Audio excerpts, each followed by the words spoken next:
Okay. Praise the Lord. Glory to God po. Wait lang. Saglit ha. Ayan. Purihin po ang Panginoon. August 5, 2024. Masama katawan ko. Ayan. Pasensya na. Tuloy tayo. Ako po'y nalalambot. Pero, excited ako kasi wala ako ng pride Sabado, Linggo. Yan po. Pero yun nga kasi, minsan okay tayo, minsan hindi. Lalo na sa panahon. So, yan. Today is August 5, 2024. By the grace of God. Ayan. Now we are, we can have the short meditation of His Word. Glory to God. So, let us pray. Father God in heaven, our ever-loving God, the omnipotent God, omnipresent God, you are the God of us all. This is a beautiful Monday. We thank you once again that today we can have a short meditation of your word. May we all have the joy in hearing your word. Father God, thank you for the past days that you protected us, bless us, guide us. Things may not be all good, but we thank you for being with us. Forgive us from our shortcomings. We pray for deep commitment with you. In Jesus' name we pray. Amen. Lord of God po, hinaha po kasi ako. Masama talaga katawan ko. Yan. Yan, saglit po. Happy birthday to, I think, Sister Chotrima, MGM. Happy birthday to Brother Tisoy Sonyo. Happy birthday to Sister Sonia Francisco. Happy birthday to Sister Daphne Manapat. Happy birthday to my bestie, best friend Raquel Atienza Bañez at Panisales. And happy birthday to Abu Atienza. Yan po. Yan. Happy birthday. Hinaha po ako kasi talaga. Masama katawan ko. Sorry lang. Pero we will not be hindered by whatever we are experiencing, or yung nga po yung kahit even may condition is not good, but still we praise the Lord that nakakapagsalita pa naman ako. Yan po. So, glory to God. Happy birthday to all the people who celebrating their birthday today, August 5, 2024. Ayan. May God give the abundance of His blessing to you. May God protect you, guide you, keep you safe and healthy. May God give the desires of your heart. And may God continue to provide everything for you. No po, yan. So, God bless all of you and God bless your family din po. Yan. So, glory to God. And today also, August 5, 2024, kamatayan ng ng brother ko po, our youngest, yan, Alfredo Jr. Buso po sa, namin, buso sa mga lalaki. Kasi we are 9 in the family. Na po, malaki kayong pamilya. And talagang I deeply, parang regret talaga. When my brother, he died, I was in Dubai. And, yeah, at that time, I was working already in, yung by the grace of God, in a government company. And I was new then, no po, parang, I think one week that I am working, and suddenly I heard this news that my brother passed away. At that time, actually, I am planning na for him to have this radiation because he has problem from the heart. Lumalaki po yung puso niya or lumiliit yung puso niya. Ano man sa dalawa na yun po. May radiation sana. I'm planning to do that for him, but unfortunately, iyak tayo. Yun nga, hindi na umabot. No po, na ko na lang na I just heard the news when I was in the pantry that my brother died, and I cannot do at that time just to send money because I cannot go home. My visa is still on process at that time, and yun nga, hindi ako makakauwi talaga. So, nagpadala na lang ako ng, by the grace of God, I thank the Lord because, yun nga, He gave me a good company talaga po. Now, when they heard, even at that time, I am not supposed to get my salary. Parang 1 week pa lang yata ko. But they are so generous, and yung nga, they helped me, they asked me, kasi dapat parang pondo pa yun, di pa nga makakasweldo, kasi 1 week pa lang, I was just 1 week in my company, but because they are good, they told me to, they gave me, may parang 1 week salary, and I sent to the Philippines, yun po. And today also, ngayon yung araw na nasakal ako. Ayan. So, ito yung araw na napasakal ako. But of course, I told you that I said to myself, na Lord, when I get married, kahit ano pa yan, whatever is the ending or whatever is the result, whether it is parang failure or ano, tatanggapin ko, I will accept because for me, marriage is sacred. Yan po. And by the grace of God nga, na hindi naman ako nakasal sa simbahan, sa ano kami, sa judge. Sa judge kami. We are married in judge. Yan po, in City Hall. But, we really don't know, but by the grace of God, I told you about the story why I didn't get married. I planned to get married, when I was in Roman Catholic, no po, but that, God didn't allow that to push through. Because, yung I was in the Roman Catholic, talagang hindi pinangyari ng Panginoon. By the grace of God, yan, I really don't know if, you know, by chance or by God's grace na we can have the marriage, yung church wedding po in PMCC Port Watch, but that is, ano naman, not in my mind talaga. Yung parang, saka na yun, if really God will allow or parang may time pa, kasi kayo kawakasan hindi na. And we have so many things in mind, mga gastusin. So, hindi ko masyadong iniisip po yun. Yan, so glory to God. And, ngayon, ito lang, dapat meron pa talaga, kaya lang, I plan to have, parang another sharing pa po. But, unfortunately, I'm not okay nga. May condition, medyo hinahapo ako. So, I will share this one na lang sa inyo. In Matthew 24:9. And again, thank you to all the people sharing my reels, my videos, supporting me in my FB Live po. Salamat. From the bottom of my heart. Thank you po talaga. Yan, God bless all of you. And for all the people who's praying for me, which I posted today. Kasi everyday po talaga, especially when I'm going to toilet, I'm going to take a bath. Talagang, my battle is talagang parang, na talaga, yung parang kukunin ka ni kamatayan. Yan po kasi pagkatapos mong, when you finish taking a bath, yan, I need to parang slowly move my 2 feet, dahan-dahan kasi the right one is the one parang strong for me. So, I need to hold on something para hindi ako babagsak. And then, after holding on dun sa, holding on to the, yung lagay ng when you put the, basta I will hold on something, then I will move by another arm to the basin, to hold on the basin naman. And then, slowly, parang inaano ko yung paa ko talaga para makarating sa pinto. Talagang, everyday is a battle for me, yung sa when I'm going to take a bath, when I'm going to the toilet pa. Because I told you, I am alone in doing all those things na, basta ako na lang. Hindi ko na inaano yan. And I really, always when I'm in the toilet, I'm praying to God, Lord, please do not, yun nga, parang please take care of me. I will do everything for you. Basta, makalabas lang ako na safe sa toilet. Yan po talaga, I'm really praying to God talaga. And, ito po, Matthew 24:9, New Living Translation. Then you will be arrested, persecuted, and killed. You will be hated all over the world because you are my followers. Hindi ko na po kinuha. I didn't get the Tagalog translation. So, it's very easy. Then you will be arrested, persecuted, and killed. You will be hated all over the world because you are my followers. Yan, in Matthew 24:9. Why I share this verse?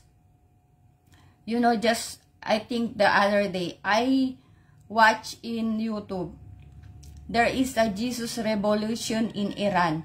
They shut down, I think, more than 50,000 mosques. Yung mosque, yung simbahan po nila. Out of parang 75,000 mosques, almost 1 million people, Muslims, accepted Christ in Iran.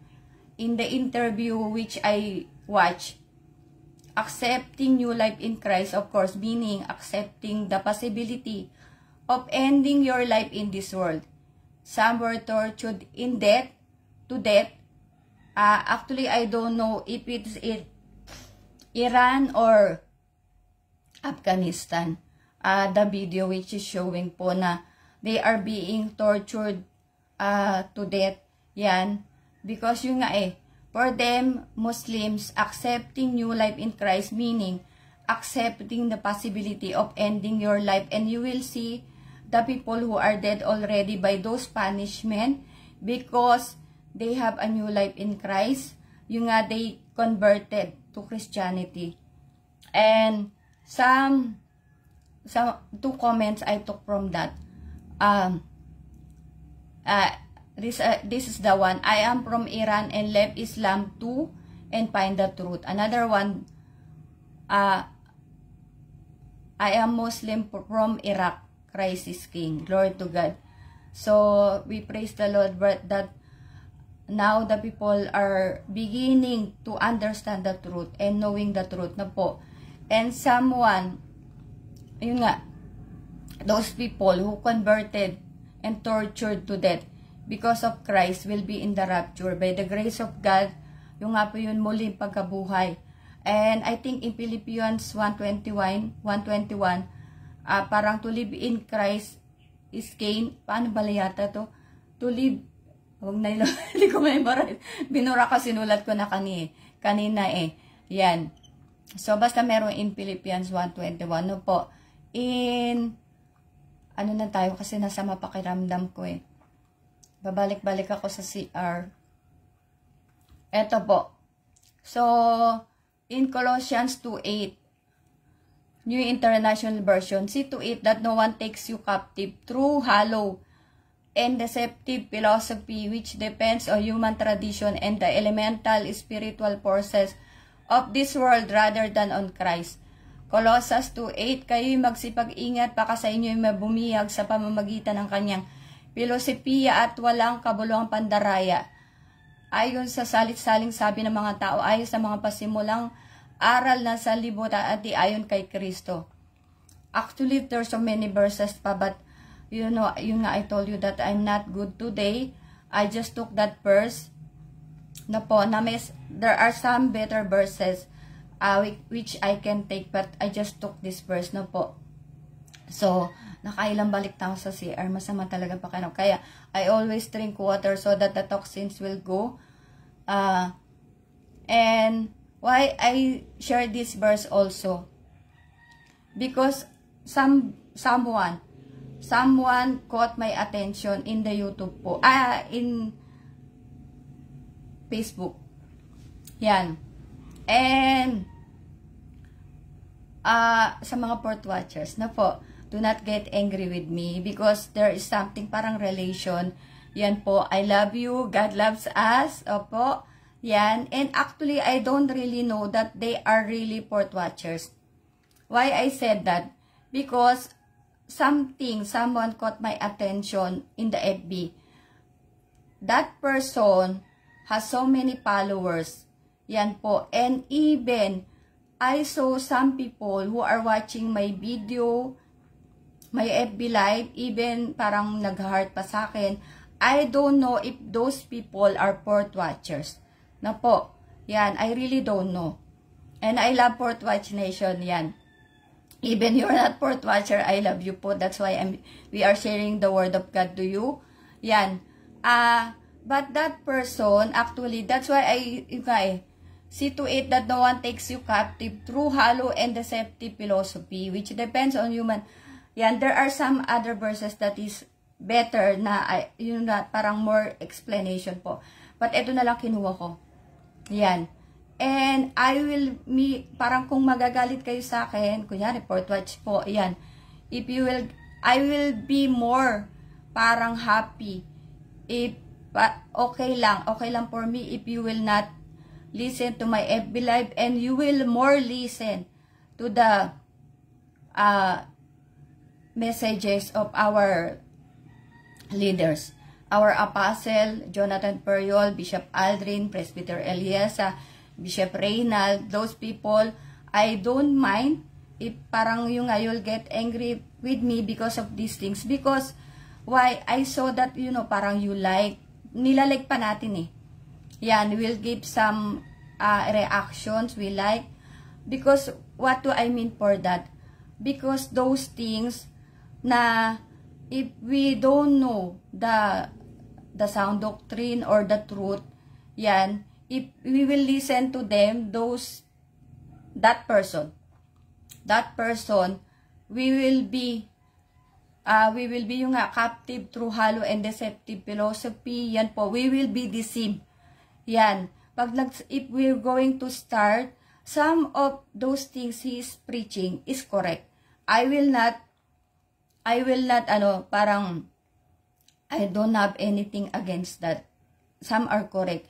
And that person actually, when he preach, he is confident, he is parang strong, unlike myself, that I am, eto nga, lagi may sakit, no po, yan, but that person, he has so many followers, more than 100,000, and I don't mind, I am not envy at all, na I have like 5 point something followers, and he has so many, but the thing is, we are going to deceive by those people, no po, na, if we start to listen or to like to malilito na tayo Malilito na tayo. That's why, I would rather be happy if you listen to the messages of our leaders in the church rather than to that person.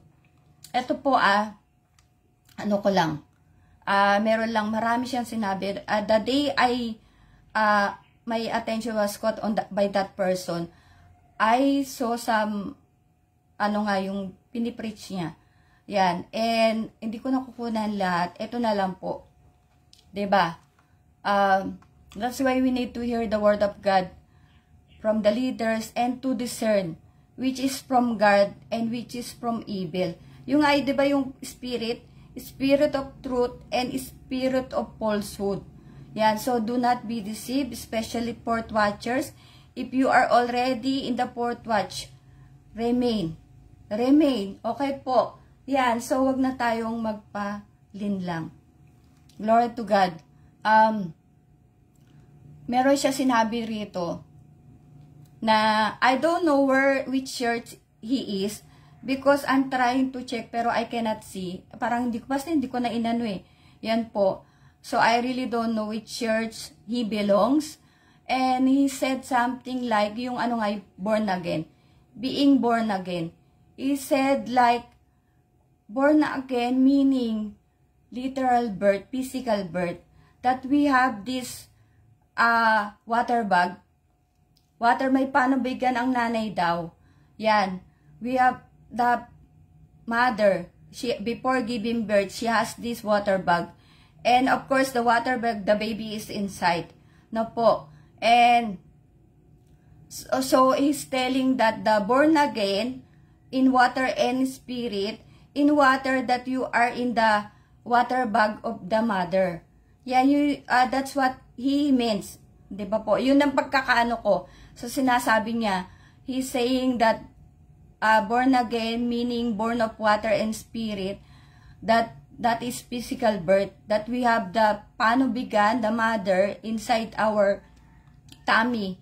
Yan po, and that is the water. And the spirit is telling is the spirit when you just receive Jesus Christ. Yan na you have already the Holy Spirit, you are already saved.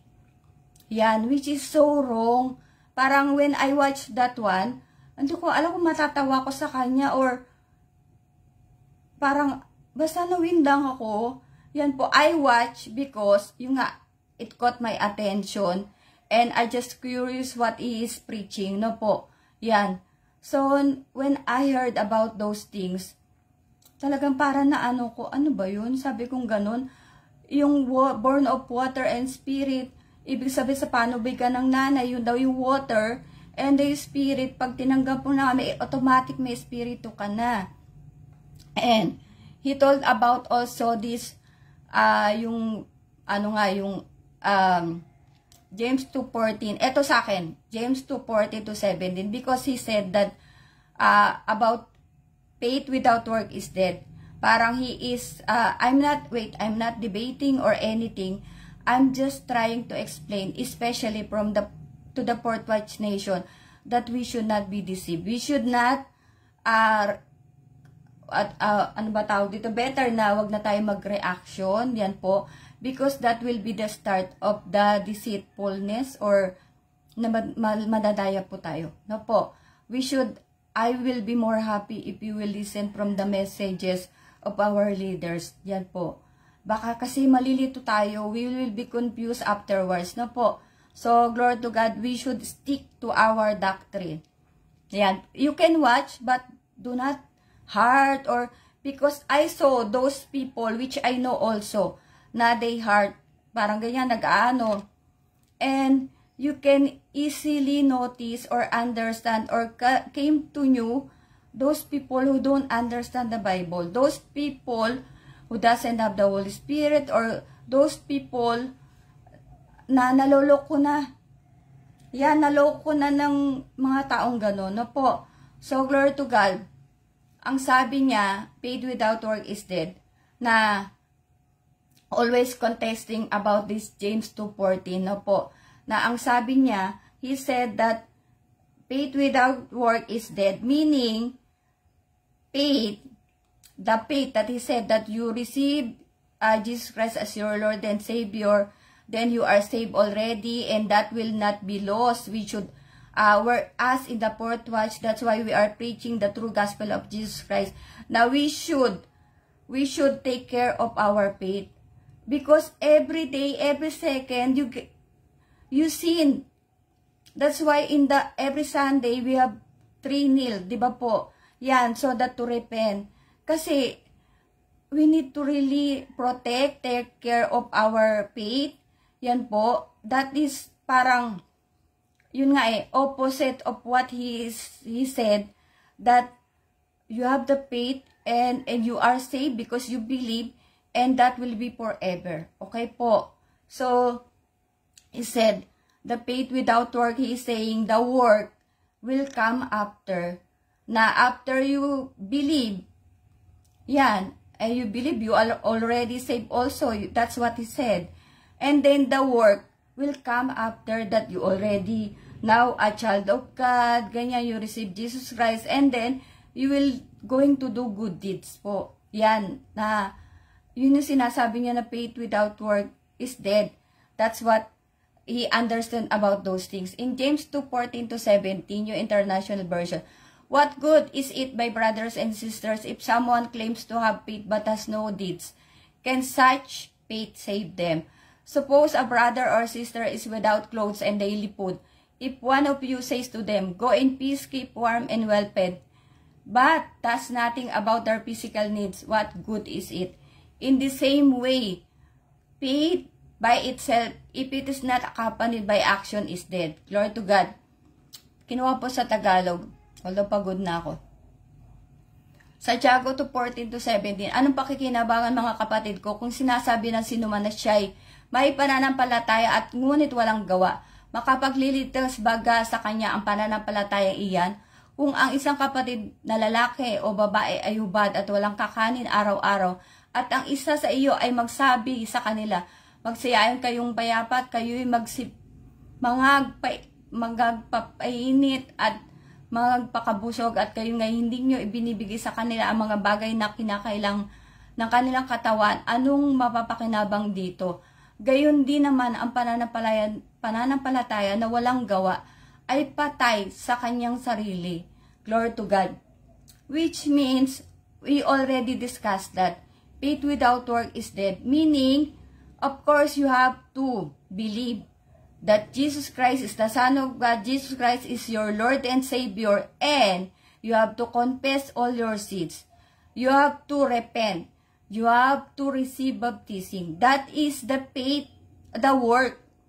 That you have to receive baptism. You have to receive Jesus Christ for you to be able to be saved. From the child of Satan, you will be a child of God.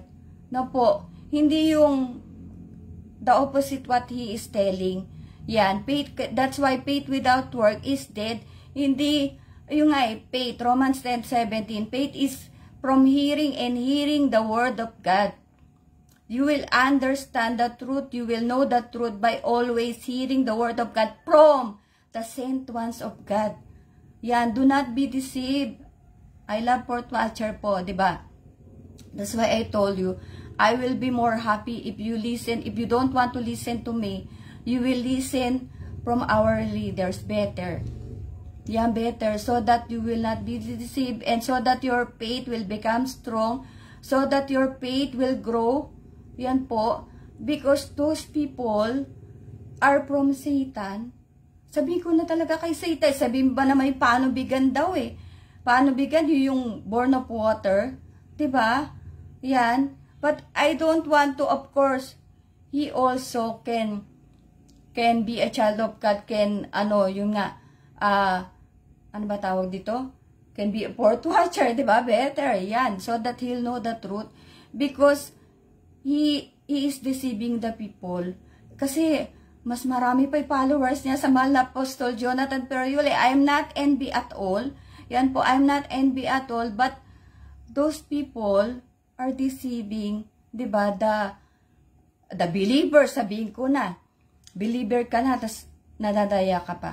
Yan, because why I'm telling this, because some of my friends, they are parang hurting, hinurt pa, nilike pa, diba, ako'y nalulungkot, I am really sad, when I saw that they are, siguro they are parang, they are, maybe they put the reaction because that person, when he preached the word of God, he's parang, parang ganun confident, parang alam na alam niya yung sinasabi niya, yan po. Pero, that is not the basis of someone who has the Spirit of God, of someone who are called by God, no po. That's why we need to discern which is from God and which is from evil. Yan, di ba? Yung nga, maraming, sinabi ko na pala kanina, di ba? Na, yun nga, see to it that no one takes you captive through hollow and deceptive philosophy. Yan, but this is more of the other, kasi, yung, kaya nga, I told you that there are some other verses also, but I didn't take because medyo pagod na nga po ako. Yan nga, yung gusto ko na naman mag-CR. Medyo masama talaga pakiramdam natin. Pasensya na po. So, yan, I'm calling Port Watchers and especially also the viewers. Yan, we need to discern. Yan, not, if you're parang preaching the word of God, you are very confident or parang you are strong, that doesn't mean that you know the word of God. That doesn't mean that you are from God. Diba po? So, glory to God. Kaya, sana, yan, sa mga kapatid natin, Port Watcher pati na, tayo po ay maging mapagmasid. Tayo po ay, yung pangunawa. Yan. Huwag na tayong lumiko pa. I remember, our Bishop Aldrin, he said that, na parang, do not share, parang yung sa iba pang, denomination or church na i-share mo. Because, also, you are deceived, and when the time you shared, the people who will see, the one you shared, is already deceived. Pati sila na, kasi galing sa'yo because they trusted you, you are a friend of them, pati sila nalinlang, pati sila na confused, no po. So, we should share what is from the Port Watch, because we have a sound doctrine. Yan, I will hold on to that because I believe I will not be like this if I didn't parang stand from when I started in the Port Watch way back 2015. Yeah, I stumbled so many times, hindi lang 10 times. But, you remember when I told you in my FB live, something happened to me in the church. No po, na tayo we are being accused of something. And then, I asked God. I was in the house. I asked God, Lord, why did you let this happen to me? Is this the true church? I asked God. And then what happened? Somebody came to pick me up, to fetch me. And what I did? I went. Diba? Yung, kumbaga, ang utak ko, nagtanong ako, although at that time, because I was new in the church, maybe 2 months, I didn't really understand na, oh, this is from God. But, parang I felt like God answered me. Diba? So, that's why we need to pray always. We need to watch and pray to always communicate with God. Because if God will see our hearts, God will not parang ililigaw tayo. Basta makita ng Panginoon yung puso mo, talaga, hinahanap mo siya. Talaga magpapakita, Panginoon po, magpapasumpong po sa atin. Yan, that's why, I'm saying this because I don't want na you are already in the 4th watch and you are too much confused. Just listen to the messages of our leaders. And you will be directed, diba, in the right path. So, glory to God po. And by the way, do not get angry to me. No po. So, wag po ka sana kayo magalit. Yan. Medyo nalulungkot nga lang ako. Diba? So, I think that, ito pa. Ito po, in Acts 2:17, I said before also, in the last days, God says, I will pour out my spirit on all people. Your sons and daughters will prophesy. Your young men will see visions. Your old men will dream dreams. Glory to God. Diba I told you about the brain-eating amoeba? Brain-eating amoeba. And then before that, I told you in my FB Live about I said, God told me, actually, God told me 2 years. Pero parang after a day na, inano ko na, parang Lord, it is better na 2 years and less. Yan. And parang we have the agreement of God na it's better because we don't want people to think 2 years. O sige, I told that on May and then we will wait for 2 years and then I will receive God. Diba? Anything can happen tomorrow. Yan po, tomorrow is not a promise. Yan. And then I told you about someone I watched in the YouTube that she has a dream that God told her 2 years only left and the rapture will take place. And Lord, God told her that we should plant trees. No po. Na, because for me, I didn't hear that from the Lord. But it may happen talaga because it's in the Bible that in the last days, I will pour out my spirit on all people. So, maybe that person was chosen by God, yun nga, to prophesy or hindi po natin alam. We cannot be selfish that God is only talking to 4th watchers. No, we cannot do that. And, yun nga, the virus I told you about brain-eating amoeba. Actually, before I told you that, I watch in YouTube, that was, mga black people. Somebody parang prophesied, he said that another virus will come. Another virus will come. I watched that first before I saw the brain-eating amoeba. And I remember our apostle, Jonathan Periol, he said that all these same like the apostles, there is the parang prophesy, ano ba yan? Diba? Na, but there is the, there is the agreement of those prophecy. Yan. May mga, parang kasi, what do I mean? Na, God told me and then He told to another lady and I saw in YouTube that that person said, black guy, that another virus will come. And then, came this another virus nga, brain-eating amoeba. But I really don't know, yun po, na that is only my parang understanding for that. Yan. God will surely correct me if I'm wrong. No po. So, sigurado yan pag mali ako because I already experienced. No po.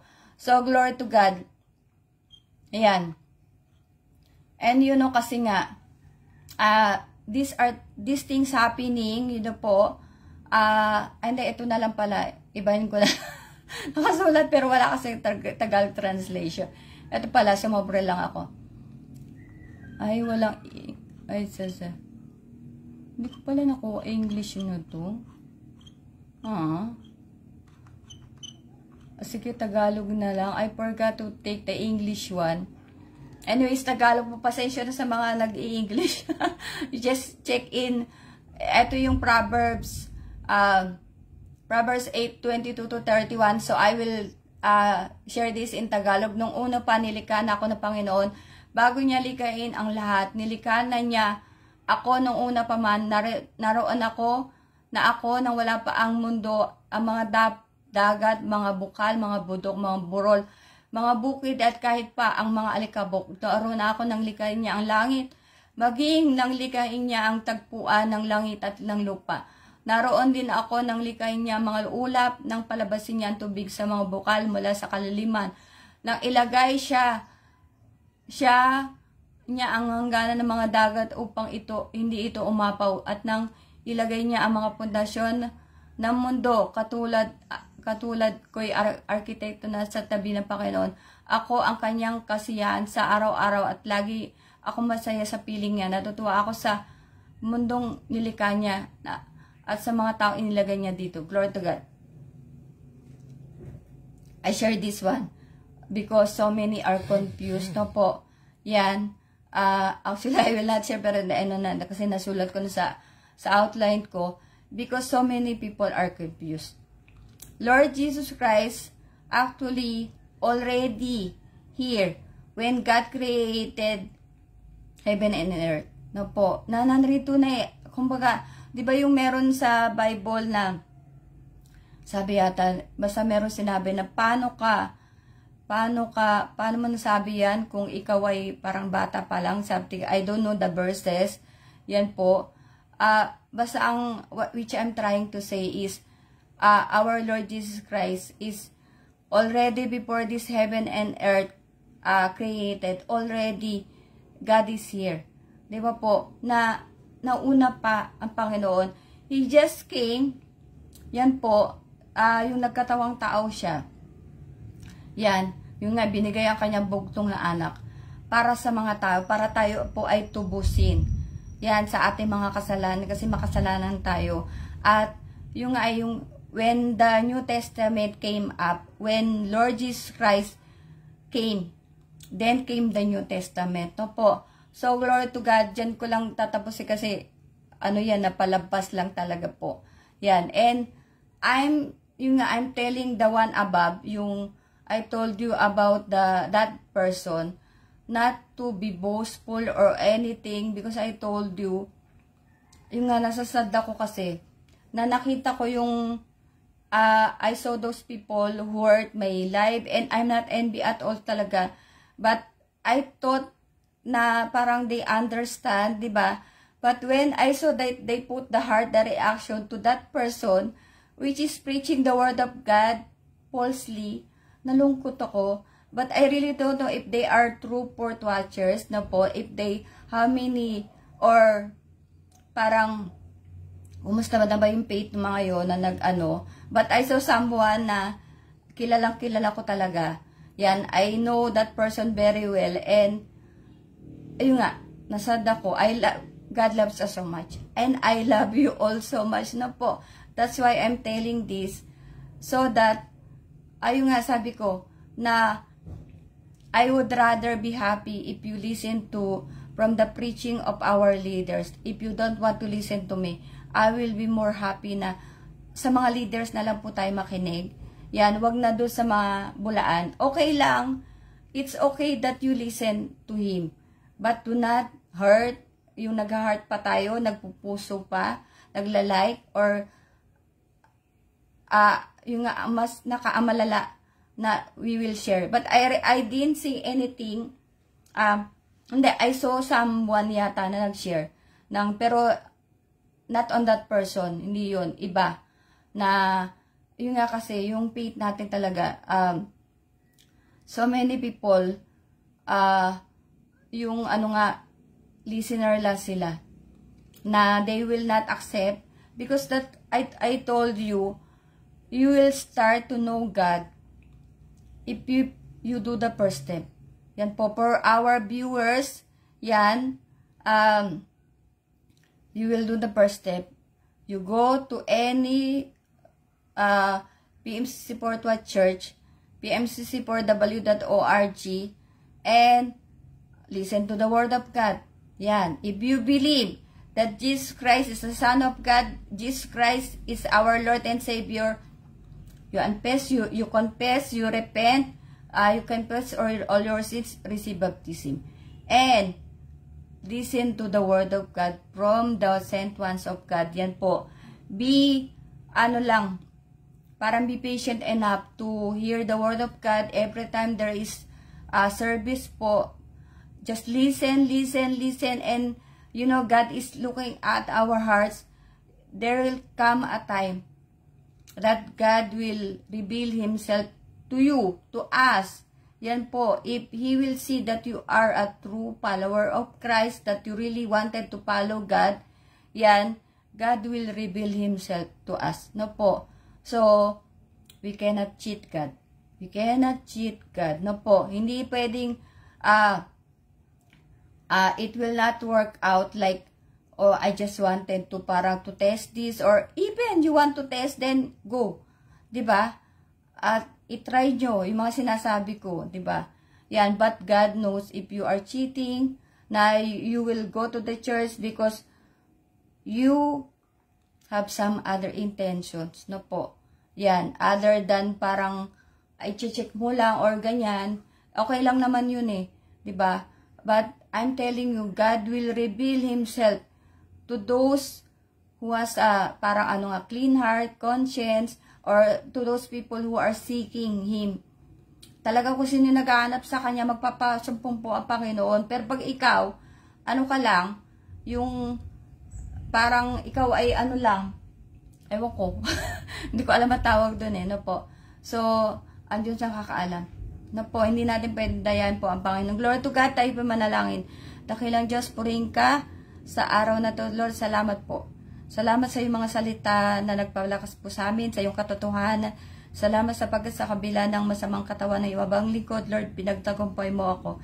Hallelujah. Salamat po sa aming mga kaibigan na nakasabay ba sa aming FB Live, Lord. Patuloy kang magpayag sa kanila, patuloy mo silang tulungan sa kanilang mga pananampalataya, Panginoon, na lumago ang kanilang pananampalataya. Kung sila, O Diyos, ay tunay na mga tupa na nawawala pa, hinahanap po, Lord. Ikaw lamang po nakakaalam, Panginoon, na alam namin na sila, O Diyos, ay mananampalataya. Na ikaw ang Panginoon, na ikaw po ang aming tagapagligtas. Hallelujah. Dakilang Diyos, panulay kang ang iyong Santong Espiritu mangusap sa bawat isa. Sa mga may sakit, ikaw ang magpagaling. Sa mga nangangailangan, ano man ang kanilang pangangailangan, ikaw po ang maglaan. Sa mga nagugulo himihanan, ikaw po ang magbigay ng kapayapaan, ng Panginoon, ng pangunguna sa kanilang mga kaisipan kung sila'y patuloy pa nagugulahan sa iyong mga salita.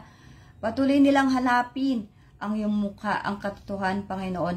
At sa mga sandaling ito, dakilang Diyos, dalangin namin sapagkat wala pong pangakong araw ng bukas na ang aming manonood kung sila hindi pa tumatanggap sa iyo. Magmadali silang tanggapin na iyong mga salita. Magmadali silang tanggapin ka bilang kanilang Panginoon at kanilang tagapagligtas. Hallelujah. Salamat po. Muli, dumating ang araw ng bukas na kami makapagbahagi muli na yung mga salita, yung mga katotohanan. Salamat, Ama, patuloy mo palakasin ay iyong abang lingkod. Hallelujah. At patuloy ka magpakahayag. Tulungan mo bawat isa, lalo tigit sa mga nahihirapan, sa mga naghahanap sa iyo, sa mga walang kapayapaan.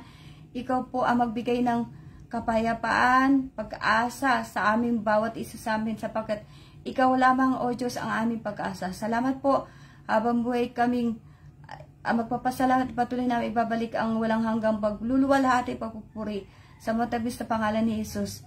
Amen. Glory to God. Salamat po uli and see you all tomorrow. God bless us all. Glory to God. Ayaw pa. Saglit po. Ayan.